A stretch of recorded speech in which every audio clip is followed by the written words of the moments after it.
C'est la première cause de handicap de l'enfant. Notre dossier du jour est consacré à la paralysie cérébrale, un ensemble de troubles permanents du mouvement et de la posture, souvent accompagnés de troubles intellectuels. En France, c'est près de 125 000 personnes qui vivent avec cette déficience, dont fait partie l'infirmité motrice cérébrale. Alors c'est le cerveau qui est lésé lors de son développement, pendant la grossesse, lors d'un accouchement compliqué par exemple, ou aussi durant les 2 premières années de vie de l'enfant, par exemple à cause d'un accident vasculaire cérébral. Et ces lésions irréversibles détériorent les messages entre le cerveau et les muscles. On va regarder tout de suite sur une animation, en fait en fonction de la localisation et... on va y arriver. En fonction de la localisation et de l'étendue de la lésion, le handicap va être différent. Dans près de 70% des cas, c'est le lobe frontal qui est touché. Voilà, en avant, oui, il a des petits soucis. Si on peut y arriver, en avant, voilà, c'est ce que vous voyez clignoter là. Et donc, ce sont les fonctions motrices. Vous voyez le cortex moteur, ça provoque une spasticité. Ça veut dire que les muscles sont très raides, extrêmement tendus, ce qui va rendre compliqué évidemment leur utilisation. Alors si on va un peu plus en profondeur dans le cerveau, décidément, on va remettre l'animation. Voilà, si on va un petit peu plus là, dans le cerveau, dans 6% des cas sont abîmées ces structures cérébrales qui sont regroupées sous le nom de ganglions de base.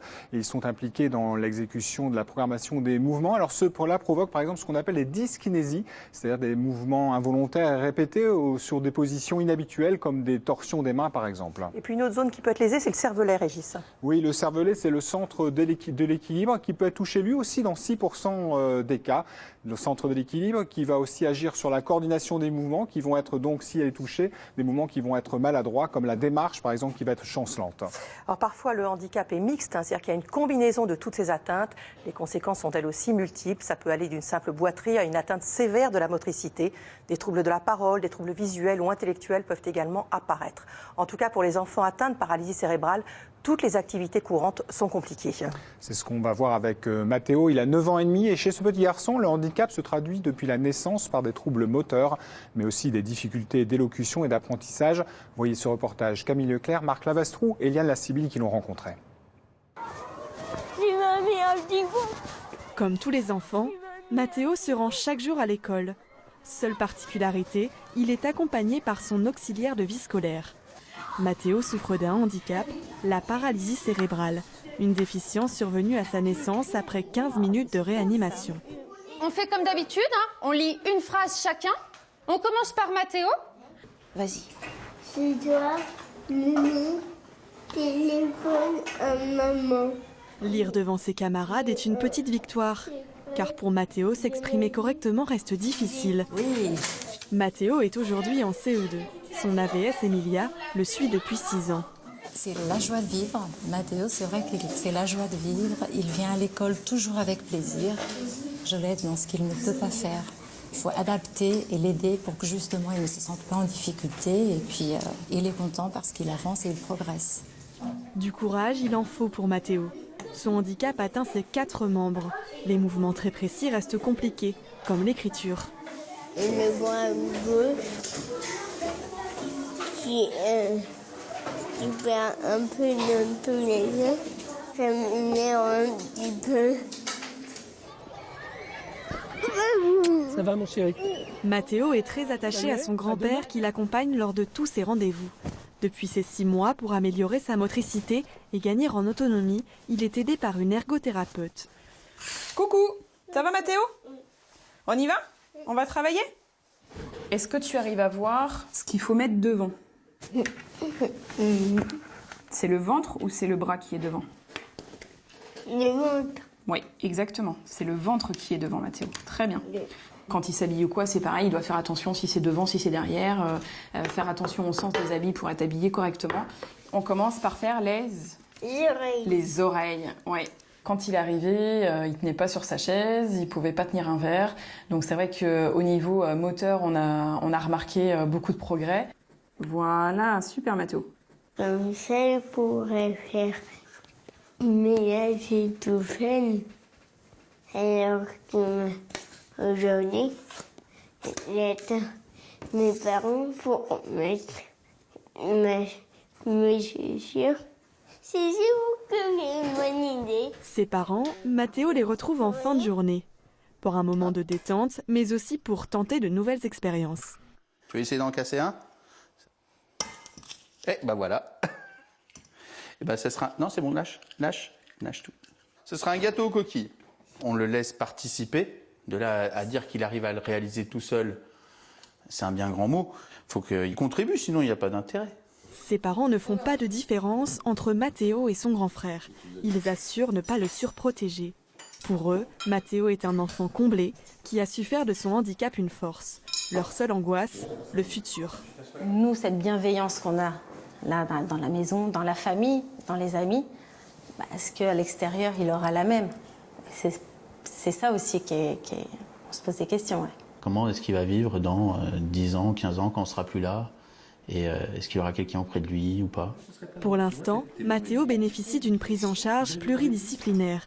Kinésithérapeute, orthophoniste, psychomotricien, tous veillent à améliorer son quotidien.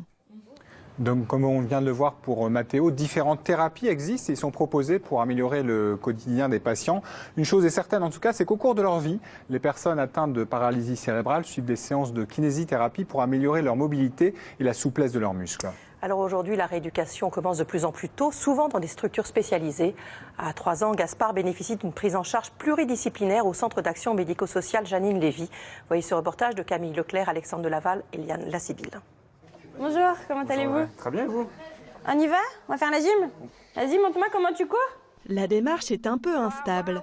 À 3 ans, Gaspard souffre de paralysie cérébrale, une déficience motrice du côté gauche, engendrée chez lui par des saignements cérébraux durant la grossesse. Oui, bravo, c'est parti. C'est ce côté qu'il doit mobiliser 2 fois par semaine avec sa kinésithérapeute. Un petit pied, l'autre petit pied. L'objectif est d'améliorer ses gestes et son autonomie. Ok, allez, la main gauche va toucher le ballon. Oui, je mets le ballon en l'air, Pendant 1 heure, Gaspard enchaîne les jeux, car c'est en jouant qu'il développe ses capacités motrices, sa coordination et son équilibre. Je te propose qu'on aille rentrer dans la cabane par le côté orange pour voir si tout va bien dedans. Bravo, et on re-rentre par le côté vert. Le but, c'est de travailler son appui sur son pied gauche, qui est plus déficitaire. Et donc, quand il passe dans la cabane de cette manière-là, eh ben forcément, il est en équilibre sur son pied gauche, et donc ça fait travailler ça. Mais ça, forcément, lui, il s'en rend pas compte, puisqu'on essaye de faire passer tout ça dans le jeu. Allez, vas-y, boum! Avec Gaspard, on ne parle surtout pas d'exercice. Si jeune, la rééducation doit rester ludique et sans douleur. Tu les enlèves. La prise en charge précoce va pouvoir avoir un effet positif sur toute la récupération et la plasticité cérébrale qui fait que plus il est jeune, plus il va pouvoir reconstruire ses réseaux neuronaux, faire des progrès, compenser et vraiment évoluer de manière la plus favorable. Bravo! Au clair de la lune, la ville baigne dans une clarté poudreuse. Audrey profite de la présence du père de Gaspard pour détourner son attention et pratiquer des gestes de décontraction indispensables pour prévenir l'apparition de troubles orthopédiques. La difficulté dans cette pathologie, c'est que quand les enfants sont dans une période de croissance rapide, ce sont des moments où il risque d'y avoir des rétractions et des pertes d'amplitude articulaire. Donc petit à petit, Gaspard risque de marcher plus sur la pointe des pieds et d'avoir du mal à poser son talon par terre quand il marche. Les parents sont présents à chaque séance de rééducation. Ça nous permet de pouvoir refaire éventuellement certains mouvements à la maison. Par exemple, vous avez vu Audrey donne quelque chose à Gaspard. Gaspard doit monter sa main gauche. C'est des choses qu'on reproduit à la maison. Au revoir. Et l'autre main? Oui, au revoir mon loulou. Gaspard sera suivi dans cette structure jusqu'à ses 6 ans. Mais pour sa kinésithérapeute, il n'aura pas forcément besoin de suivre une rééducation toute sa vie. Voilà, vous l'avez vu, pour diminuer au maximum les séquelles, la rééducation est indispensable. Mais le problème, c'est l'accès aux soins. D'après une enquête nationale de la Fondation Paralysie Cérébrale, la moitié des familles concernées dit avoir eu des difficultés à trouver un kinésithérapeute correctement formé. Oui, et puis ces familles revendiquent également des progrès dans la prise en compte de leur douleur et que la formation des kinésithérapeutes soit adaptée à ce handicap. La Fondation Paralysie Cérébrale encourage d'ailleurs la recherche et vous retrouverez toutes les informations sur leur site fondationparalysicérébrale.org. Fin de ce dossier. D'ici 15h, on va parler pas de feuilleté avec Raphaël Aumont, ça